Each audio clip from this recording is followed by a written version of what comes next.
নমস্কার,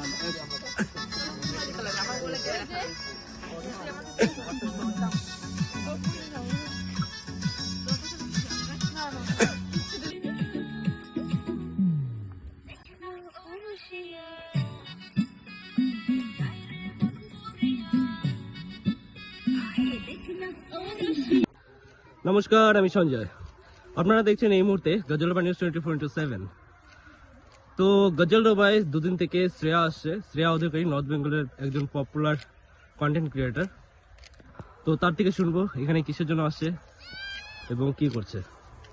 তো এখানে কিসের জন্য আসা হয়েছে? আসছি আমি সঞ্জয় দারি শুটে অ্যাকচুয়ালি, আর গানটা খুবই সুন্দর, ডান্সের গান। কালকে রাত্রে আর আজকে দিনের বেলা দুদিন মিলে, ডে নাইট মিলে শুট হলো। কোন চ্যানেলে আসবে গানটা? গানটা আসছে বিশ্বাস এন্টারটেনমেন্টে, আর গানের নাম হচ্ছে দেখ না ও রসিয়া। অবশ্যই দেখবে, 2.0 এটা। তো সেই সুন্দর লাগছে। আর গজলডোবা এসে কেমন লাগছে? এর আগেও আসছি, খুব ভালো লাগছে। এবার আবার আসছি, কারণ ভালো লাগছে। যে জিনিস ভালো লাগে সেখানে বারবার আসতে ভালো লাগে। আচ্ছা, ধন্যবাদ।